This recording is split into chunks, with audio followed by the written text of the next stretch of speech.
बिस्मिल्लाहिर्रहमानिर्रहीम। नाज़रीन अस्सलाम वालेकुम। आप देख रहे हैं मेरी राय चैनल। नाज़रीन आज हम बात करेंगे गिलगित बल्तिस्तान के इलेक्शन। मैंने पहले वीडियो में कहा था कि फार्म 47 की कपड़े पहनाए जाएंगे इस इलेक्शन को, वही हुआ। और दूसरा, कश्मीर में एहतजाज और जो कश्मीर का मामला है वो बढ़ता जा रहा है। किस तरफ मामला जा रहे हैं ये अब समझ से बाहर होता जा रहा है।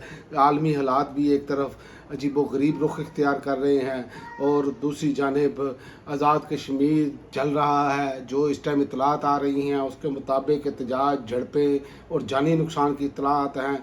आखिर मुल्क में ये दो अहम जो एक ही वक्त सियासी बहरान शुरू हो चुके हैं, ये इसका रुख किस तरफ जाएगा आज की वीलॉग में इसी पर हम बात करेंगे। उसकी वजह ये है कि ये इंतहाई हसास मौजू हैं और ये सियासी मौजू भी हैं। ये ज़हन में रखना चाहिए हमें कि ये सियासी मामलात भी हैं जो मामलात ख़राब हो रहे हैं।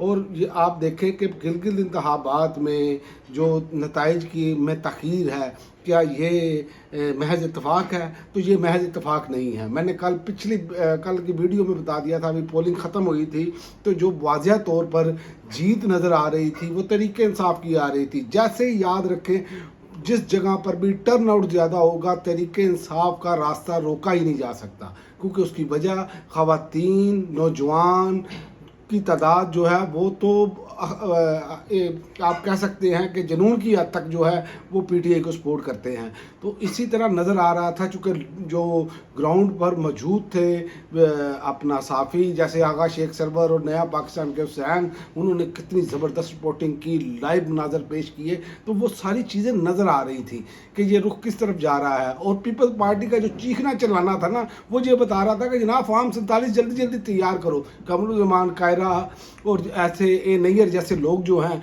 वो अब मैदान में उतरे थे तो रोना कि जनाब हमारे साथ तो मामला तय है। और जो ख़बरें इस टाइम गर्दिश कर रही हैं कि 28वीं तरमीम में जो ये निज़ाम चाहेगा उसके मुताबिक ये चलेंगे, तो ये सारा कुछ इसीलिए किया जा रहा था। और हमें तो ये नज़र आ रहा था कि ये होना है। उसकी वजह ये है कि क्योंकि ये निज़ाम की बका ये है कि तहरीक इंसाफ ग्राउंड से बाहर रहे। और मैं आपको बताऊं कि इसमें पीटीआई की क़यादत बहुत बड़ी मुजरिम, इन्हें विक्ट्री स्पीच करनी चाहिए थी। बैरिस्टर गौहर कह रहा है हमारी 8 सीटों पर जीत हुई है। कोई बेशर्मी की भी इंतहा होती है यार।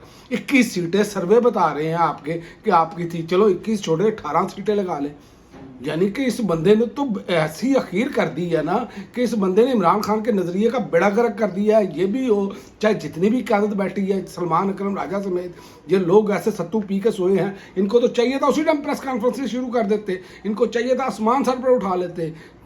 इनकी जगह पर देखें आप पीपल्स पार्टी, नाले वो कहते हैं ना पंजाबी की मिसाल, चोर नाले चत्तर, जिनकी वोट बैंक भी उतना नहीं था, लेकिन उन्होंने पहले शोर मचाना शुरू कर दिया और उनको सीटें देनी पड़ रही हैं। और अब नताइज रोकने की वजह भी यही है और अभी तक कुछ सीटों के नताइज रुके हैं। तो ये सारी चीज़ें नज़र आ रही थी कि ये इस मुल्क को पता नहीं किस तरफ लेकर जाया जा रहा है, ये तो मुझे समझ नहीं आ रही। लेकिन दूसरी अहम बात मैं आपको बताता चलूँ कि साबिक वज़ीर आज़म मियाँ नवाज शरीफ ने एक मरतबा फिर इंतखाबी मुहिम में मैंने आपको बताया था कि हिस्सा लिया और वो शिकस्त के खौफ से मैंने अपने थंबनेल पे लगाया भी था कि शिकस्त के खौफ से ये गए हैं। तो मियाँ नवाज शरीफ साहब जो हैं वो भांप गए थे अवामी नब्ज़ को। ये बात तो माननी पड़ेगी ना। मियाँ नवाज शरीफ पुराने सियासतदान हैं और इस चीज़ को समझते हैं कि अवाम का मूड क्या है। तो अवाम के मूड को देखते हुए उन्हें अंदाज़ा हो गया था कि फार्म 47 तो एक मरतबा फिर तैयार करने पड़ने हैं, तो लिहाजा मुझे जो है वो बाहर का रुख इख्तियार करना चाहिए। और फ़ौरन कैंपेन के साथ ही वो बाहर रवाना हो गए। तो ये वो सारी चीज़ें हैं जिसने इस मुल्क को एक जानी कैफियत में मुब्तला किया हुआ है। और इनकी इस निज़ाम में इन जमातों की जिसकी अवाम में साख अब नहीं रह गई, उनको मुसल्लत करने से हालात ख़राब होते जा रहे हैं।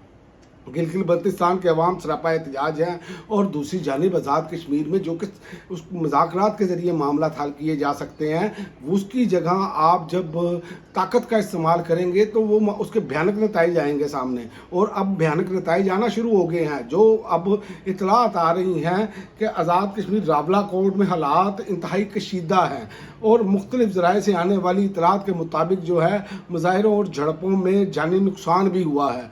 और बाद साफ़ी रिपोर्ट्स में तो जहाँ बहक अफराद की तादाद के हवाले से मुख्तलिफ दावे सामने आ रहे हैं।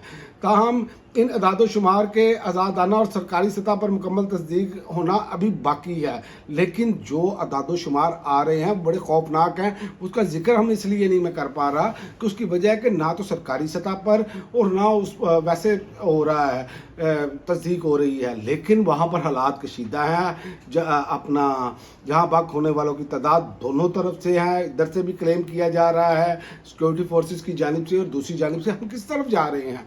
क्या हम आज मकबूजा कश्मीर पर बात कर सकते हैं जिस तरह हम वहाँ पर मामलात को संभालने चले हैं? तो ये वो सारी चीज़ें हैं जो इस निज़ाम पर सवालिया निशान खड़े करती हैं, और इस निज़ाम ने हमेशा ऐसे ही किया है। 4 साल गुजर गए हैं, 4 साल के दौरान जो अपने हकूक़ के लिए उठा उस पर जब आप जुल्म और जबर करेंगे तो फिर उसके नताइज जो हैं वो निकलेंगे नफ़रत में, और नफ़रतें आप बढ़ा रहे हैं लोगों के अंदर। और ये नफ़रतें जो हैं ये जब फसलें तैयार होंगी तो ये काटेंगी आगे आने वाली नस्लें। तो ये मुझे नहीं समझ आ रही कि ये नून लीग और पीपल्स पार्टी जो बहुत बड़े डेमोक्रेट बनते थे, बहुत बड़े नाम नहाद जमहूरी बनते थे, ये बिल्कुल फ्रंट फेस देख कर ये बातें कर रहे हैं। क्या ये ठीक है? क्या ये जायज़ है? कोई बंदा अपने हकूक़ के लिए आवाज़ उठाता है तो उसका मतलब ये नहीं है उसका, चले मान लेते हैं कि उनका मुतालबा गलत हो सकता है, टेबल पर बात करें, आप उनसे आप कायल करें, आप दलील को दलील से कायल करें, दलील से आप उनको जवाब दें। आपका तो बयानिया लोग नहीं खरीदने के लिए तैयार, जिस तरह की आप बर्बरियत कर रहे हैं, जैसे आपने गिलगित बल्तिस्तान में बर्बरियत की, अब आज़ाद कश्मीर में भी लोग जो हैं अगर आप ठीक भी हैं तो आपको गलत कहा जा रहा है। जो इंडिपेंडेंट लोग हैं वो ये बात कर रहे हैं कि इनसे बातचीत करनी चाहिए क्योंकि भारत को ये मौका फराहम किया जा रहा है। ये बदकिस्मती के साथ भारतीय मीडिया इस पर आवाज़ उठा रहा है और हमें इस पर होश के नाखून लेने चाहिए। हमने मुसलसल मकबूजा कश्मीर के हवाले से आवाज़ उठाई है, अगर वही मनाजर हमारे यहाँ पे नज़र आने हैं तो फिर बदकिस्मती नहीं है हमारी। तो हमें इन चीज़ों पर गौर करना होगा, हमें अपनी पॉलिसियाँ तब्दील करनी होंगी और ऐसे हालात में शफाफ तहकीकात और हक़ाइक़ के सामने आना नहायत ज़रूरी है ताकि अफवाहों और गलत मालूमात का सद्देबाब किया जा सके। ये नहीं कि जो चंद टाउट हैं, जो चंद लफाफे हैं, उनको आप बुलाकर और वो जिस तरह की आग बरसाते हैं मुंह से, वो तो किसी सूरत भी जो है वो काबिल कबूल नहीं है, उससे तो नफ़रतें पैदा होंगी। तो इनको ये सारी चीज़ें सोचनी होंगी, इनको इन सारी चीज़ों पर गौर करना होगा इस निज़ाम को, वरना ये निज़ाम तो जाएगा ही जाएगा, लेकिन पाकिस्तान के लिए जो मुश्किलात पैदा कर रहा है वो बड़ा ही खौफनाक है। और मैं आपको ये बताऊं कि सिस्टम जो है वो बुरी तरह रुसवा हो चुका है और पीटीआई को इन्होंने बाहर करने की पूरी कोशिश की है, लेकिन जेल में बैठा कैदी नंबर 804 पीटीआई की क़यादत का कोई रत्ती बराबर भी एक काम नहीं है। पीटीआई सोशल मीडिया और पीटीआई की इमरान खान, इसके अलावा किसी का ग्राउंड पर कोई काम नहीं है। उसके बावजूद इतना टफ टाइम देना कि ये अब बड़े बड़े तजिया नगार ये कह रहे हैं कि इमरान खान का जादू सर चढ़कर बोल रहा है। उसकी वजह जेल में बैठा कैदी, ना जिसने कैंपेन के लिए आवाज़ की, ना जो आया वहाँ पर नवाज शरीफ गए, बिलावल गए और बिलावल की बहन गई और इसके अलावा मुस्लिम लीग नून के और रहनुमा भी गए, लेकिन इनके मुकाबले में अभी भी आप देख लें कि फॉर्म 47 के कपड़े पहनाने के बावजूद भी आप पीटीआई की जो आज़ाद उम्मीदवारों की नशिस्तें हैं वो ज़्यादा हैं। तो वो ये सारी चीज़ें जो हैं वो नज़र आ रही हैं और अब फॉर्म 47 भी आप पीटीआई को एक सीट दे दें, लेकिन जब भी इलेक्शन होंगे कैदी नंबर 804 आपको सरफरिस्त नज़र आएगा और कैदी नंबर 804 जब भी बाहर निकलेगा नई जमात बना के भी रखेगा ना तो उसको वोट पड़ेंगे, क्योंकि वोट है इमरान खान के नाम का। ये लोग अब गिलगित बल्तिस्तान में भी लोग कह रहे हैं। और दूसरा ये है कि जैसे ही 3 बार के वज़ीर आज़म नवाज शरीफ साहब को सामने लाया गया तो जो सूरत हाल है, मैंने आपको पहले भी कहा कि वो भांप चुके थे कि ये सूरत हाल जो है, क्योंकि सियासतदान तो वो पुराने हैं, मंजे हुए सियासतदान हैं, इन चीज़ों को वो जानते हैं। तो वो सारा कुछ करने के बावजूद भी, मियाँ साहब के आने के बावजूद भी, तो आप अंदाज़ा लगा लीजिए कहाँ तक मामला चला गया। और इसमें कसूर मियाँ साहब का अपना है। याद रखें, अगर 2024 के इलेक्शन में जैसे डॉक्टर यास्मीन राशिद जीती थी, अगर उनको मियाँ साहब सीट देते, उनकी जो जायज़ बनती थी, मियाँ साहब का कद बड़ा होना था, मियाँ साहब की आवाम में मकबूलियत ज़्यादा होनी थी और आज मियाँ साहब की कोई क्रेडिबिलिटी होनी थी, लेकिन आज मियाँ साहब की क्रेडिबिलिटी नहीं है आवाम की नज़रों में। तो ये एक बड़ा ही अनोखा मामला है। जबकि पाकिस्तान में गिलगित बल्तिस्तान और आज़ाद कश्मीर में मुनसिफाना इलेक्शन हो और पाकिस्तान तरीके इंसाफ ना जीते, तो ये तो ऐसी बात ही नहीं है ना। अवाम सिर्फ़ और सिर्फ कैदी नंबर 804 के साथ जो है वो खड़ी है और इसने साबित किया है ये निज़ाम मज़ीद 20 साल भी आप चला लेंगे। याद रखें, जब तक इमरान खान का नज़रिया है ना, तो उसके मुकाबले में कोई नज़रिया उससे बेहतर नहीं ला सकते आप, क्योंकि वो नज़रिया है अवामी हकूक़ का, तो उस पर आप कुछ नहीं कर सकते। और दूसरी जानिब जो हमारे इस सिस्टम का मामला है